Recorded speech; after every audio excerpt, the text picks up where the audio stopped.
Qual é que é o objetivo? Bom, nós aqui estamos a falar de uma aeronave do Compass Call. Isto é um EA-37 da Força Aérea Norte-Americana. Muito provavelmente é uma aeronave que duas delas foram desdobradas, aliás, agora no Médio Oriente, e poderão ter o seu batismo em combate. Elas são novinhas. Estas aeronaves aqui não carregam bombas, elas não carregam destruição, mas elas causam cegueira, digamos assim. Estas aeronaves têm, em vez de lançarem bombas, elas lançam, no fundo, ondas eletromagnéticas de tal maneira fortes que vão bloquear a visão de vários radares iranianos e do sistema que os iranianos ainda possam vir a ter de defesa antiaérea.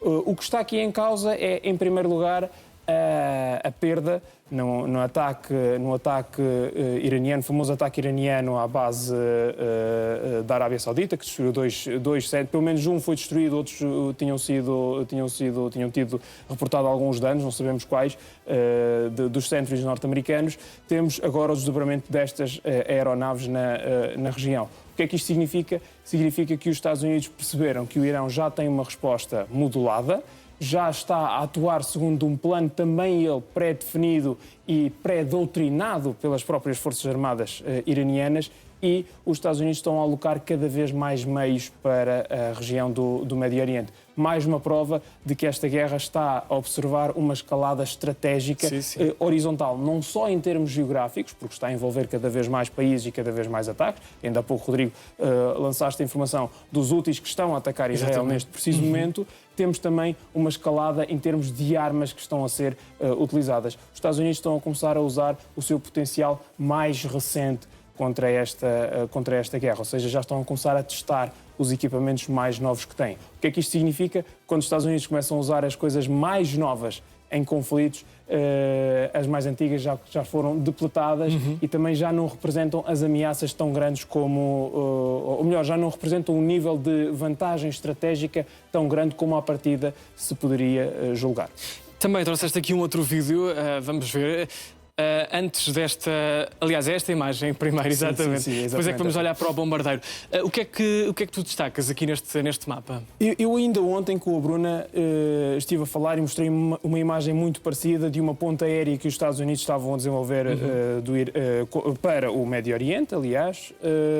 Ontem eu falei sobre a noite anterior. Hoje também falo sobre a noite anterior, portanto, a noite de ontem para hoje.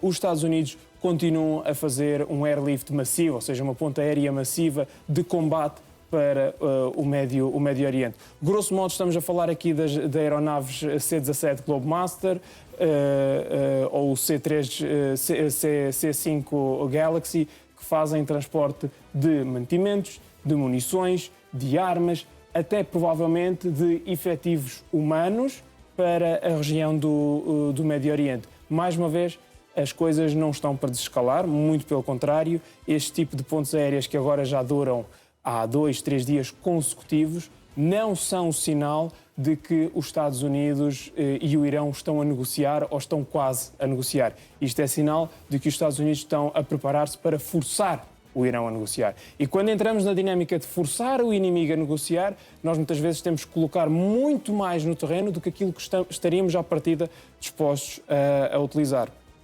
2 pontos. Como eu já disse várias vezes, e vou voltar a referir, a guerra está longe de desescalar, muito infelizmente. E segundo ponto, o Irão também não está muito perto de aceitar quaisquer negociações. E terceiro ponto, aliás, os Estados Unidos também já estão a agir para lá daquilo que politicamente e estrategicamente teria sido planeado antes desta guerra começar. Isto, por outras palavras, Donald Trump está em apuros sérios nesta situação e não sabe como sair dela. Exatamente. Agora sim vamos olhar para outro vídeo que tu trouxeste deste bombardeiro que está aqui a lançar um míssil. É verdade, nós temos aqui um vídeo de um B-2 Lancer da Força Aérea dos Estados Unidos a lançar um míssil de cruzeiro da família JASSM. Estamos a falar de mísseis furtivos, portanto com tecnologia stealth, ou seja, dificilmente são notados pelos radares inimigos. A verdade é que os Estados Unidos, sob algumas previsões, teriam no mundo inteiro, nas suas bases espalhadas pelo mundo inteiro, cerca de 3.500 a 4.000 mísseis. Relatórios do início de abril deste mês de 2026 apontam que os Estados Unidos comprometeram cerca de 80% desses mísseis para a guerra contra o Irão. Comprometeram não significa que já os utilizaram, significa que o plano americano era utilizar no prazo que lhes foi que eles planearam, usar cerca de 80% desse número, desse estoque de mísseis. Dois pontos fundamentais. Voltamos anteriormente à imagem daquele avião do Compass Call da Força Aérea. É uma aeronave que, ao cegar as defesas aéreas e os radares inimigos, vai permitir que esses mísseis consigam atingir mais facilmente os seus alvos. E ponto número 2, os Estados Unidos hoje estão a depletar gravemente o seu estoque de armas caríssimas. No início deste mês, portanto, também ainda em abril, o Pentágono, o Departamento da Defesa, ou da Guerra, como a administração hoje o denomina, já lançou contratos no valor de 7,8 mil milhões de dólares para o início do fabrico desses mísseis numa escala elevada. Esses e outros numa escala muito maior. Esses contratos foram assinados com a Raytheon e com a Lockheed Martin, só que os Estados Unidos hoje têm possibilidade de produzir cerca de 800 unidades, se começarem uma produção em massa, cerca de 800 unidades por ano. Muito provavelmente já há informações preliminares que avançam que só 1000 foram utilizados apenas nesta guerra, portanto em 4 semanas. Foram utilizados mais do que aquilo que os Estados Unidos podem usar, daquilo que os Estados Unidos produzem no ano.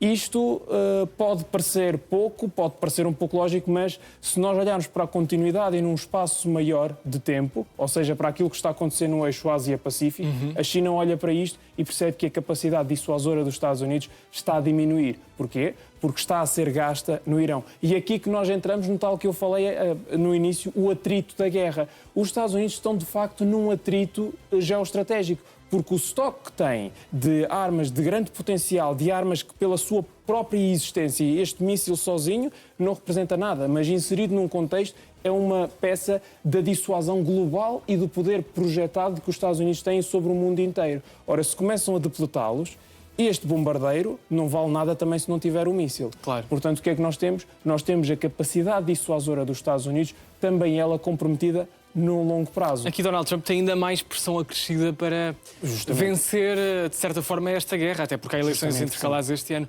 E está a gastar muito dinheiro. E vai haver também pressão, e nós já estamos a ter sinais disso, pressão por parte do Estado-Maior-General das Forças Armadas norte-americanas sobre o regime político. Esta guerra está a consumir imensos recursos americanos e não está a permitir à Casa Branca extrair dividendos políticos disso mesmo. E, portanto, vai chegar um ponto em que os militares vão dizer tudo o que nós estamos a fazer não está a valer a pena, porque uma guerra significa que há uma unificação estratificada entre aquilo que os militares fazem e aquilo que os políticos depois fazem.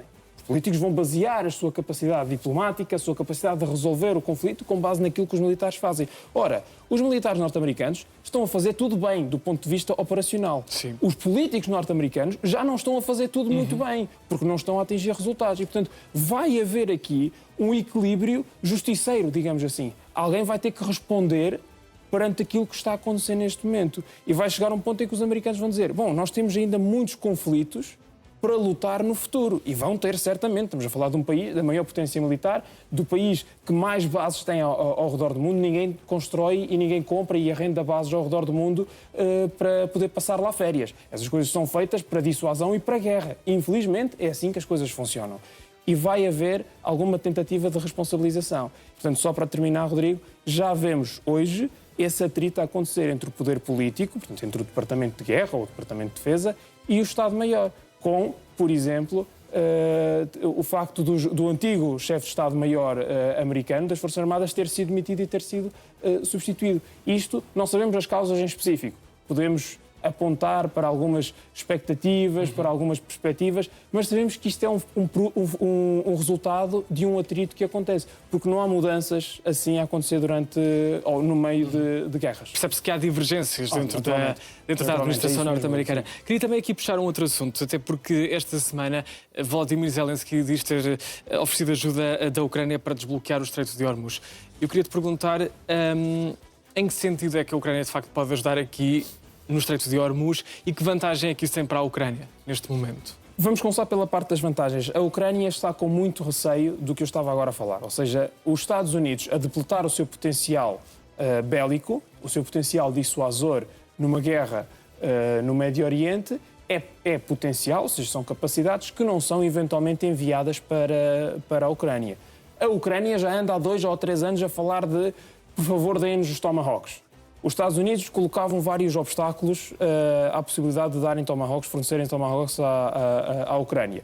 A partir de agora, há mais um obstáculo. Os Estados Unidos vão simplesmente dizer nós não temos mais para dar. Portanto, mesmo que quiséssemos, não temos. Isso preocupa a Ucrânia. Não só o aspecto dos Tomahawks, como muitos outros. Os PAC-3, os mísseis interceptores de mísseis e aeronaves, etc. Tudo isso é preocupante para a Ucrânia. Portanto, o que é que a Ucrânia está a tentar fazer? Está a tentar, diplomaticamente, criar um eixo unificado Rússia-Irão. E desta forma dizer uma coisa muito simples, ou seja, passar uma mensagem muito simples. Quando se luta contra o Irão, luta-se contra a Rússia, porque a Rússia enfraquece. Quando se luta contra a Rússia, enfraquece o Irão. Portanto, se nós estamos numa... Ou seja, o que Zelensky está a tentar criar, ou o que a diplomacia ucraniana está a tentar criar, é uma duplificação. Aquilo que está acontecendo no Médio Oriente e aquilo que está acontecendo na Europa são duas frentes da mesma guerra. E, portanto, a responsabilidade, quer dos Estados Unidos, quer da Europa, quer de países do Médio Oriente, é de tentar lutar, digamos assim, pelo mesmo bem, pelo mesmo fim. O que é que isto cria na Ucrânia? Torna a Ucrânia não só indispensável como um eixo de segurança e defesa, dissuasão na Europa, mas também no Médio Oriente. E aqui entra depois a proposta efetiva que Zelensky faz. A Ucrânia hoje, ou melhor, hoje, há 2 países no mundo que têm a capacidade de combater estes enxames de drones. Os drones Geran russos ou os Shaheds iranianos que o Irão tem estado a lançar sobre o Médio Oriente e a Rússia tem estado a lançar sobre a Ucrânia. Há 2 países no mundo que têm a capacidade de defesa aérea anti-drone. É a Ucrânia e a Rússia. Na perspectiva dos Emirados Árabes Unidos, que têm dinheiro e veem drones a cair no seu território, há 2 potenciais parceiros, ou a Ucrânia ou a Rússia. Portanto, se a Ucrânia não se antecipa, eles vão à Rússia pedir essa ajuda. E a Rússia não se vai importar em momento algum, em ajudar os Emirados Árabes Unidos, metaforicamente falando, a defenderem-se contra drones iranianos, porque sabe que os Emirados Árabes Unidos vão financiar a Rússia e isso vai financiar os seus esforços de guerra. E, portanto, a Ucrânia aqui antecipa-se. Tem capacidades, elas são pequenas, elas não têm uma escala grande de produção, mas têm capacidades. Os Emirados têm dinheiro e têm interesse. E cria-se aqui uma sinergia importante, não só em termos globais, ou seja, de uma guerra que já hoje atinge patamares globais. Portanto, o que a Ucrânia neste momento está a dizer é que isto é uma guerra mundial, é a terceira guerra mundial para todos os efeitos, ou seja, é a mesma guerra combatida em 2 frentes em continentes diferentes. Portanto, é a terceira guerra mundial, mas através disso também está-se a tornar um ator indispensável nos esforços de dissuasão e de defesa e de ataque. Ou seja, manter sempre no centro, não só das atenções, mas no centro de um combate, de uma guerra que é global e, portanto, dessa forma, ser um ator que exporta a segurança, mas depois também importa esses mesmos meios.